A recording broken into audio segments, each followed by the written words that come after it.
This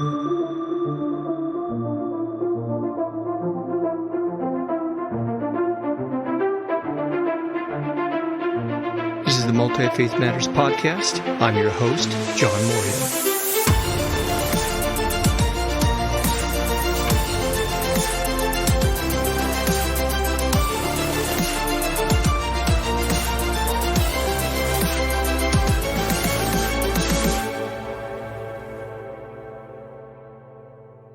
This is the podcast for Multifaith Matters. I'm the host, John Moorhead, and my guest today is Dr. Jack Hunter, and I've got a long bio, but I'm just going to read excerpts, and folks can look in the program notes for some more specifics. Dr. Jack Hunter is an anthropologist exploring the borderlands of consciousness, religion, ecology, and the paranormal. He lives in the hills of mid-Wales with his family. He is a tutor with the Sophia Center for the Study of Cosmology and Culture, University of Wales Trinity St. David, and teaches on the MA in Ecology and Spirituality and the MA in Cultural Astronomy and Astrology. And Jack has a whole bunch of books. I just pulled several titles here. He is either an editor, author, or contributor to a number of titles, including Talking with the Spirits, Ethnographies from Between the Worlds, Anthropology, Anthropological Approaches to the Paranormal, Damned Facts, 14 Essays on Religion, Folklore, and the Paranormal, Manifesting Spirits, an anthropological study of mediumship and the paranormal, Spirits, Gods, and Magic, an introduction in the anthropology of the supernatural, and one of his most recent volumes, I love this title, Deep Weird, The Varieties of High Strangeness Experience. And he also hosts the Deep Weird Dialogues on YouTube, which are really exciting. And again, folks, look at the notes, the description for this episode, and you can find links and all kinds of things here. Jack, welcome to the podcast. Thank you very much. It's nice to be here. Great to have you here. I followed your work for quite a while. You and I have collaborated as we've done works on religion and pop culture. You've contributed some great stuff, and I wanted to have you on the program to talk about some of your great work. Folks can see some previous episodes I've done dealing with the paranormal to try and connect it to the ways in which people are connecting with an understanding of themselves and spirituality and religion and all that. And your work certainly helps connect those dots. I'd like to begin on a personal note. How did you develop an interest personally and a passion with this kind of research, and not only personally, but also academically? Yeah, well, I think always had kind of an interest in these areas, going right back into my childhood. And I've talked recently about stories and things that my auntie told me, and my sister as we were growing up, which were magical stories, made up stories, but magical, which, inspired me in lots of ways. And then I had a few experiences as I was growing up, which, would be considered paranormal. One of them was with magic mushrooms, and I saw these, what I took to be fairies, basically. And I remember having or mentioning it to my mum the day after or something like this. And she had this almost kind of like a bit of a negative reaction to the fact that I'd seen them. Not in a bad way, but she just kind of responded to it. And that got me thinking a little bit about why some kinds of experiences are taboo. Even if to me it seemed like it was enough to comment on anyway, but to bring it up was actually kind of taboo. So that was interesting. And then when I got to university, I'd always been interested in religion, and in school I was probably the only one who was interested in religious studies. We all had mandatory religious education lessons, and I was probably one of the only ones who took it seriously. And I wanted to do A-level religious studies, but like I said, I was the only one who wanted to do the course, so they didn't run it in the school. So I've always been interested in religious studies.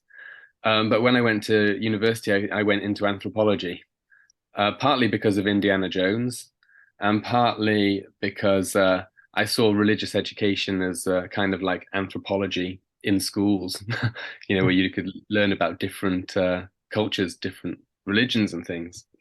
So anthropology seemed to be a nice way to bring these interests together. And I was always interested in archaeology as well. And I actually did an extracurricular GCSE in archaeology, which is like a qualification for high school. Um, so yeah, I was interested in it. And then when we got there, I was so amazed because the first textbook that we were told to buy was Witchcraft, Oracles, and Magic Among the Azandi by Evans Pritchard. And I was like, yes, we're getting, textbooks on witchcraft, which is great. And the more that we studied, the more I became interested in the anthropology of religion. I did quite a broad degree, really, looking at anthropology, archaeology, and human evolution, and things like that. So I had a good overview of anthropology, but it was the anthropology of religion that was the most interesting. And when I got introduced to the work of anthropologist called Edith Turner, um, it was during one of the lectures with Fiona Bowie, who was teaching anthropology of religion at that time when I was an undergraduate, and eventually she became my PhD supervisor as well. Hmm. And she was talking about Edith Turner's experience in Zambia, where she saw this grey ectoplasmic kind of blob basically being extracted from the back of a patient during a ritual.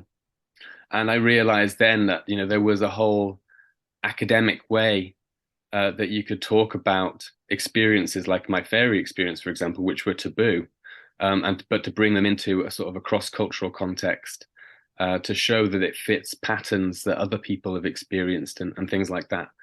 So yeah, that's kind of how the different strands tied together my academic interests in human cultures and stuff, and then bringing it together with trying to understand certain kinds of taboo experiences. Now, it's interesting your mom's reaction. As you reflect back on that, was that religious? Was it just we don't talk about those kinds of things? Do you know what the motivation was for that? No, because my parents are not religious or anything like that, and they're definitely open to things. I think it was partly just because it was a bit naughty to be doing magic mushrooms and stuff like that. But also, to have such a sort of extreme kind of hallucination. She probably thought that I'd gone crazy that I was talking about it. Right, right. So I think it was more to do with that than any kind of like ontological aversion to it. Yeah. But there is an ontological aversion to those kinds of things, and people don't like to talk about it. It was just an expression of that, I Yeah, think. yeah. Well, I think it's really interesting that you bring the anthropological background to this. I recently had a conversation a few weeks ago, one with a folklorist and one with an anthropologist, uh, looking at monster studies. And it just dawned on me in reading their material and preparing for those conversations that they're not dealing with it metaphorically. They're dealing with cultures and people groups where these are lived realities. Do you see, has anthropology always been more open to this given the methodology, or have things changed in anthropology? Yeah, well, no, it hasn't always been open to it, but probably out of all of the social sciences and humanities, it's probably the one that has been the most open to it, except maybe for religious studies. Because right from the very beginning, anthropologists were encountering people with different worldviews. So it had to deal with the issue of whether the beliefs of other people are real or not. But early on, the tendency was to, and this became the kind of standard approach, was to try to reduce it down or explain it away in terms that fit the dominant, academic models, which are usually rational kind of empirical approach where only objective things count as real, for instance. Whereas, in many different cultures, things like dreams might be taken as part of reality, which we would deride. So people like E.B. Tyler, he noted the fact that people all around the world believe in spirits and things. He called it animism, and this was he thought was the foundation of all religions. But his explanation for it was that basically people misinterpret ordinary kinds of experiences and attribute agency to things that don't have agency. So he said, like, we have dreams, and primitive people, in inverted commas, had dreams, which they assumed to be real when actually they weren't, and that's where the belief in spirits came from. So the earliest approaches always tried to explain it away like that. But those early approaches were often kind of like armchair anthropologists. They were relying on other people's reports, for instance. So they didn't have necessarily a first-hand, though there are some exceptions, and even people like Tyler, he did go and do some field work. But in general, they were armchair anthropologists, and they would adopt a kind of objective, detached position. But then, as we moved into the 20th century, there was a real shift in the emphasis in anthropology towards field work and actually going out and collecting your own data, which is in principle more reliable than relying on missionary reports and things like that. And when anthropologists started to do that, then they, I think, confronted with the lived reality of other worldviews, and they realized that it wasn't just, irrationality and faulty beliefs, but actually that these things, and this is what Evans Pritchard noticed, and Malinowski as well, that magic and witchcraft and things weren't somehow separate from religion from science and technology, but they're actually fully entwined with them, and they actually support each other in certain ways. So people started to realize that there must be more going on, in these other cultures than just misinterpreting things. And so gradually anthropologists get a more sort of nuanced understanding of cultures as lived realities, but still taboo to adopt a lived reality of another culture. And they used to call it going native. And if you'd gone native, then you'd lost your objectivity, and therefore your conclusions can't be taken seriously anymore. And it was people like Edith Turner who started to challenge that idea, because in a very simple way, and this is what Edith Turner said, she said, you can't understand things like ritual and religion and beliefs without participating in yourself and understanding it from the insider's point of view, because that's where the inner logic is, where the thing that makes it real to people. So she encourages anthropologists to participate in as far as possible and to experience as far as possible other worldviews. And obviously, when you do that, then that opens you up to having to consider the ontological reality of those things, whether they're actually real other worlds, or whether there are many worlds and all those kinds of things. And this is kind of part of the ontological turn in anthropology, realizing that that cultures are not just sort of symbolic systems or representations of ideas, but they're actually concrete realities for people. So it hasn't always been open to it, but it's gradually come round to it, in interesting ways. Well, you mentioned you're interested in religion and religious studies, and there has been something of an ontological turn in anthropology. Do you see any of that in religious studies? Are you encouraged by folks like Jeffrey Kripal who are trying to, bring this openness? Yeah, well, exactly. People like Jeff Kripal are doing really good work with opening up religious studies, but at the same time, I bet it's the truth for even in anthropology departments. This much more open ontological position is kind of still on the edge of it, on the edge of the academy. And as things are taught in universities and things, it's still a kind of like cultural social constructivism kind of approach, where basically they're teaching different cultures, but not necessarily teaching different ontological realities. Right. Yeah. So, So kind of the Western rationalism is still the basic assumption, operating assumption for how one approaches it if you're to do objective scholarship. Yeah, exactly. And it's still a way that it's taught from the very beginning in education, as we're teaching cultural systems, which are systems of belief, and they're probably wrong. You've covered, as I mentioned, as I was listing some of and those weren't all the book titles that you've done. You've covered quite a lot of ground. Do you have what topics are most interesting to you when you do? Obviously, they all are. You wouldn't do them, but do you have Yeah. some that are more interesting than others? Well, the way that I think about all of the stuff that I've done is it all builds on just the work that I've done previously, and everything is kind of an extension of or exploring down different avenues that different projects have opened up. So, for example, in the Damned Facts book, I started to talk about ontological flooding and taking a sort of a complexity view of things. And then that complexity view spread out into, we sort of started to see the synergy with ecological perspectives. And that's where, Greening the Paranormal book came out of that. And then an extension of Greening the Paranormal was, again, to do with complexity and diversity. Because when you look at ecological systems, they tend towards increased biodiversity. So it looks like, nature moves in the direction of creating more variety and things like that.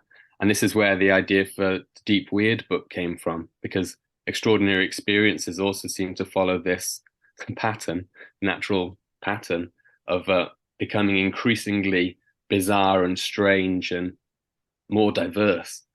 So that, they all build onto each other and all sort of organically grow out of each other, and all coming from the original idea for paranthropology, which was to take the paranormal in its cultural context, and then and then it spans out into the ecological context, and then maybe into other contexts as well. So that's kind of where I'm at the moment, trying to think about these things in as non-reductive a way as possible. Well, you mentioned on a lot of ontological flooding, and it was in my list of questions a little later down, but since you mentioned it, this is a great time to bring it up. Um, can you describe what that is and how you draw upon it to try and move away from some of this reductionism that is out there in studying? Yeah, um it's got a few different elements to it. One of the first elements that came out of my research, my PhD research with mediums, and all of the different kinds of approaches that you have to things like mediumship in the academy, and as well as popular ideas about it as well. And when I was kind of doing my literature review, I was going through all of these different explanations for mediumship that were all kind of partial explanations or interesting or totally, going in the wrong direction. So, for example, like there's a social functionalist explanation for mediumship that it helps people build communities around each other and things like that.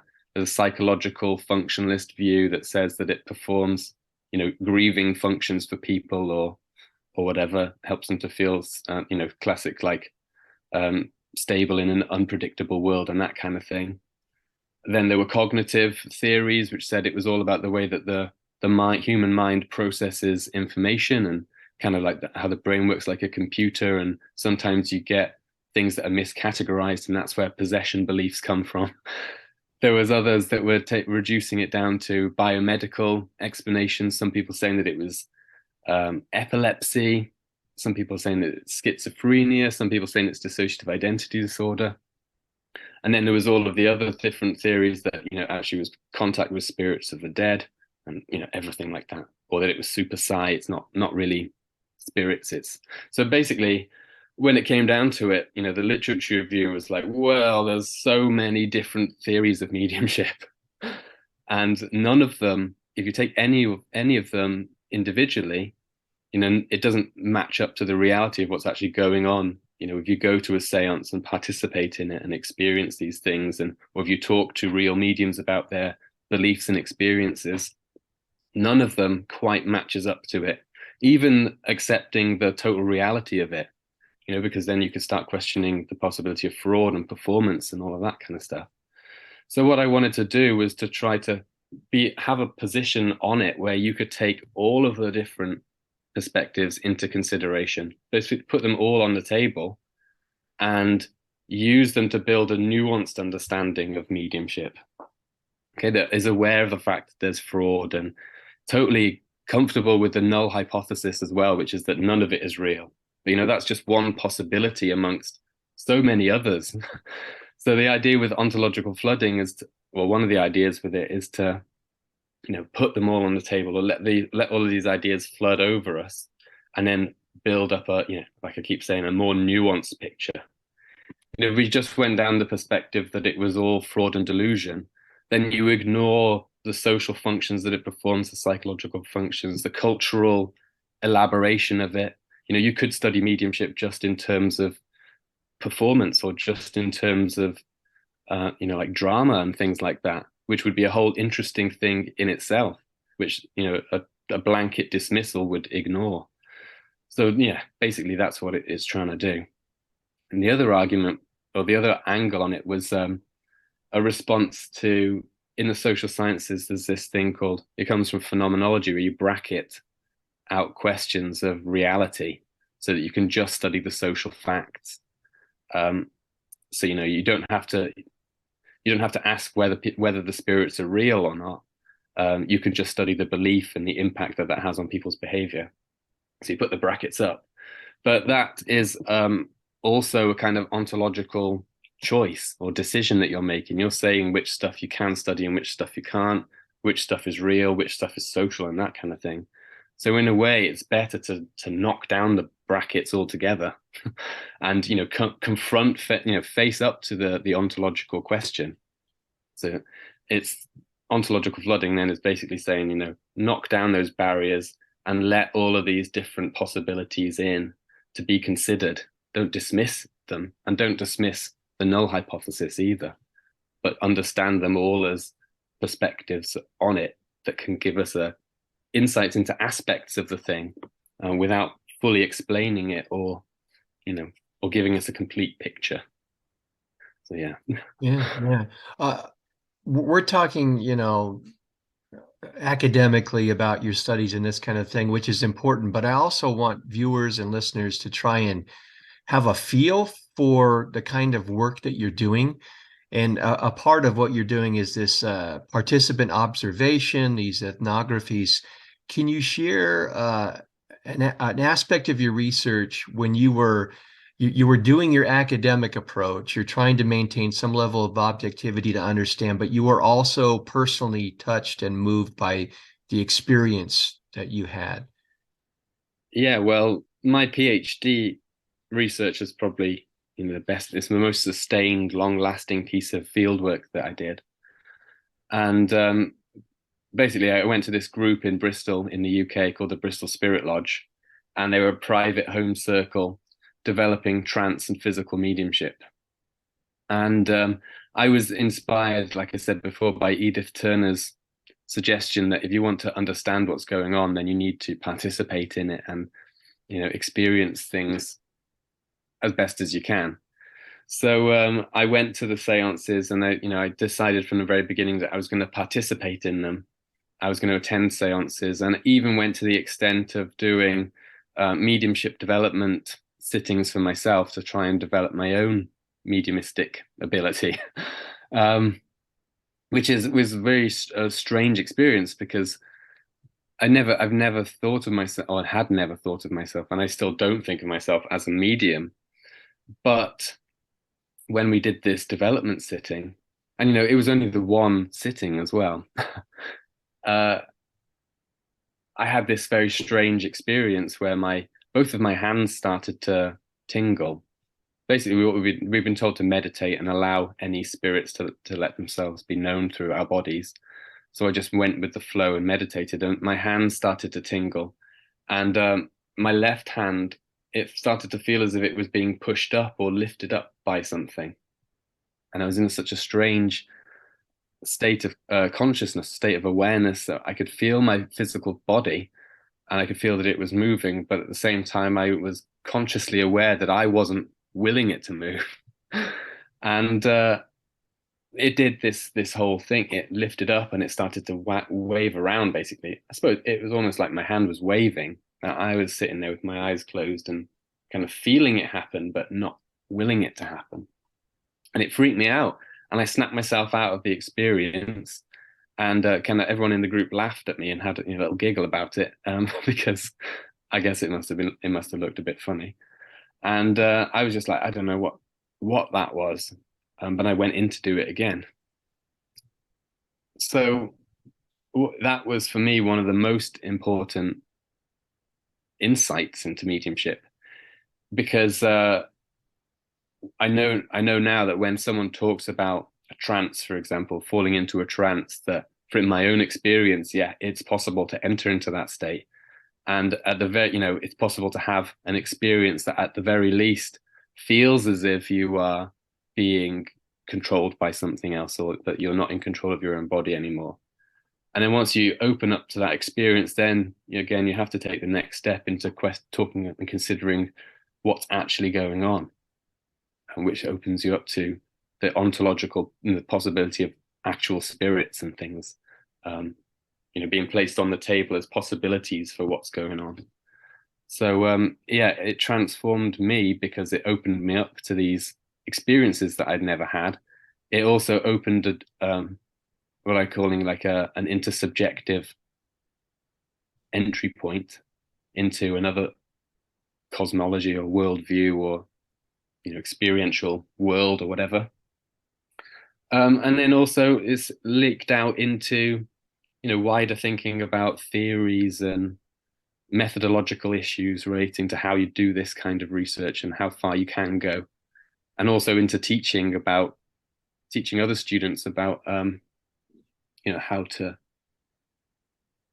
talk about these kinds of experiences, but in an academic context, and to make them fit into the kinds of conversations that people have. So yeah, that was probably the most important transformative experience in that way.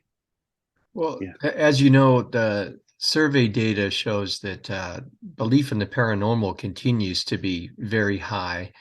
And do you think more people are having these kinds of experiences, but there are the worldview and cultural assumptions out there? On the one hand, many religious traditions that say such things are off limits, they're demonic.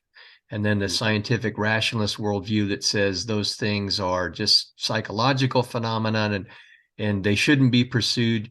Do you think we're based upon these cultural ideas that are so strongly embedded that they kind of cut off any sense of wanting to pursue what these kinds of experiences are? Yeah, they do. I think they do in especially in the academy. But like you're saying, popular interest is so big, and people are pursuing it in all sorts of different directions.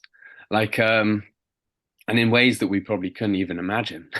There's a great chapter in the Deep Weird book by Samantha Treasure. She's an anthropologist, and she studies out-of-body experiences. And she's written about how the out-of-body experience world, of people who practice it, is sort of changing and shifting through things like TikTok and stuff like that.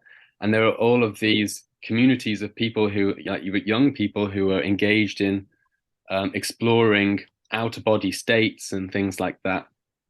And also doing things like trying to get sort of get into Harry Potter and things like that, to meet characters from fictional worlds in altered states of consciousness, which is really interesting. So, there is, on the one hand, there's a shutdown of it. It's not good stuff to talk about. It's not academically respectable. And then on the other hand, it's still going on, and it's adapting to the modern world. It's incorporating new ideas, and, it's melding with technology in lots of strange ways too. So, Yeah, yeah.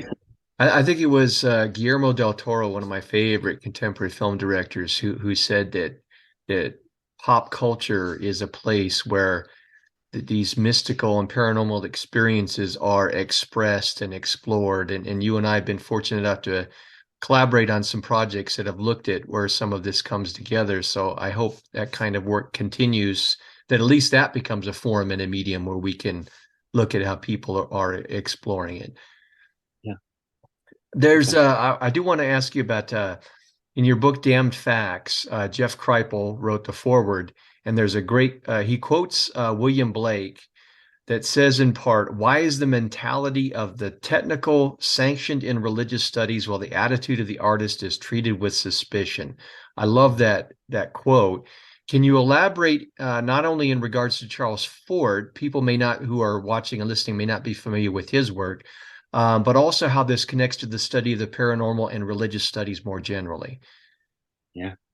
Yeah, well, Charles Fort was he was kind of active towards the late end of the 19th century and early 20th century. I think he died in the 30s or 40s. And he basically collected anomalies from scientific journals and magazines and things. And he collected all sorts of different kinds of strange events, some of which were kind of, naturalistic kinds of events, like, fish falling from the sky and odd things like that. And other things were like proto UFO experiences, when people see lights in the sky and stuff like that. Um, and he categorized them all, and he had like loads of little cards in his house that he kept them in. Really eccentric kind of character. Spent all his time in libraries collecting these damned facts. And he came up with all sorts of different kinds of theories for explaining them. Um, and he even rejected a lot of the theories that he came up with. It was kind of like a creative exercise to come up with different kinds of ideas. And lots of the ideas that he did come up with, really interesting, novel kinds of approaches, which predict ideas that come along later. And UFOs is one example. But the idea that they come from other planets, or that they might even be coming from other worlds and dimensions, or that we're being farmed by extraterrestrials and things like that. These are all ideas that can be traced back into Charles Fort. So he had lots of wild ideas. And I think that was a constructive, even though he was aware that some of them were wrong ideas, some of them, were going off on total tangents and things like that. Nevertheless, it was a creative process of thinking about all sorts of possibilities, which ties in very nicely with the idea of ontological flooding. In Charles Fort called it intermediatism, though. That's his word for it. The idea that the way he described it was that reality is kind of like a spectrum that ranges from things that don't exist all the way through to things that do exist. So there's like a whole scale of things that are some things that might exist, some things that partially exist, other things that are very concrete. And this was his kind of intermediatist way of approaching the world. So that means that all of these facts can be put on this table, and we can, maybe we could put them into some kind of order, but nothing is any more or less real or unreal than anything else. And again, that's a really interesting way for thinking about religious studies and approaching the, different worlds and different cosmologies and different ontologies. So he opened a way for that kind of thinking, but obviously in a public sphere, popular sphere. And those kinds of ideas don't really enter into academic religious studies, probably really until Jeff Kripal started to talk about Charles Fort in about 2010, I suppose, around about then. And then, I suggested in a few places that a Fortean approach to religious studies might be something really interesting, where instead of focusing on religious beliefs, systems of belief, and culture, we're actually thinking about like religious things or religious experiences and religious objects. And it's like a slightly different angle. We talk about Fortean phenomena. You could talk about religious, phenomena as opposed to religious beliefs, which puts them in a different sphere. So yeah, and in relation to the arts and sciencey kind of angle of the question, it's just about creativity, isn't it? And opening up to the possibility of using different kinds of models for making sense of the world. And one of the things that I've been interested in recently is a whole thing about indigenous research methods entering into social science research, which is a critique of standard qualitative research and those kinds of things, but also beginning or opening up the possibility that you could begin qualitative research from a completely different ontological perspective, which is great. So you could begin, say, for example, let's say like Anishinaabe worldview, where persons are the building blocks of reality. essentially. You could begin your qualitative research from that perspective and imagine bringing that to the paranormal, for instance. We're beginning from a totally different worldview from the one of standard Western sort of materialism, where these things can't exist. So I like this idea of there being other sciences that could be done, that can draw on different kinds of things. And for example, like an irrational science, and this is something that I talk a little bit about in Deep Weird book, like bringing surrealism into the thing. And there were all sorts of there was a surrealist research bureau in Paris in the 1920s or something, and they were interested in all sorts of things. But they did a lot of work, like the Society of Psychical Research did, collecting coincidences and things like that. But obviously, understanding it from the perspective of surrealism and the realization of the unconscious mind, which is a totally, great and interesting approach. And some of their other methods were, like through artistic representations, we could do research and all sorts of things through poetry. And, they'll all shed different bits of light on the issue that we're addressing. So I think there's loads of scope for exploring irrational approaches to the paranormal and religious experiences and things like that, and surrealist approaches and indigenous approaches as well. Well, you also refer to the X-Files of the humanities, which I found an interesting phrase. Last year, Jeff Kripal brought together at Rice University a great group of people talking about these kinds of things. Are you that what obviously would be an example of the X-Files of the humanities? Are you encouraged by these kinds of developments? Do you see more openness, or do you think it's going to continue to be fringe? I do see. I think it's really great, and the Archives of the Impossible that Jeff is doing is a really amazing thing, and it brings it kind of into an institutional context, which is interesting. But there are things about the paranormal that resist institutionalization as well. There's a funny thing about the paranormal, that it's kind of a reflective thing, and it kind of interact with it in a way. And I think that in some respects it'll want to resist being put into institutions, probably by becoming increasingly weird, and people will be boggled by it and won't want to include it anymore. And also that these things historically they go through peaks and troughs. So we see rises of interest in it and scholarly acceptance of it, and then there's a backlash against it. So we could be in a happy place at the moment, experiencing a rise in interest, but there might come a point, who knows when it'll be cut off again, and everyone's saying that's just nonsense. So yeah, I'm optimistic, but at the same time, I'm realistic. So are you content to kind of, if your niche stayed where it was, that would be fine. You're content to continue your research project as your passion. Well, it'd be nice if it could be translated into, some kind of tenured job, but Right. which it might do. You never know. Yeah.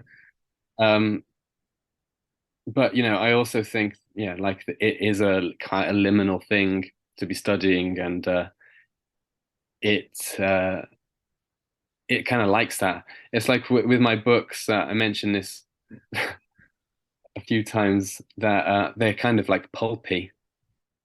Quite a lot of them are, and I like that about them, because I think it conveys a more authentic quality of the paranormal. Like if you look at all the old 1970s paperbacks with the crazy airbrush artwork on the front covers and things, and then you open them up and you're like, "Ooh, this feels amazing." Whereas if you, for instance, pick up a book like a Routledge companion to the paranormal or something like that, Right. it's like, okay, it's interesting stuff, but it doesn't like make you feel in the same way. And I think that is a real thing about the paranormal, because it is active and reactive, and things like that.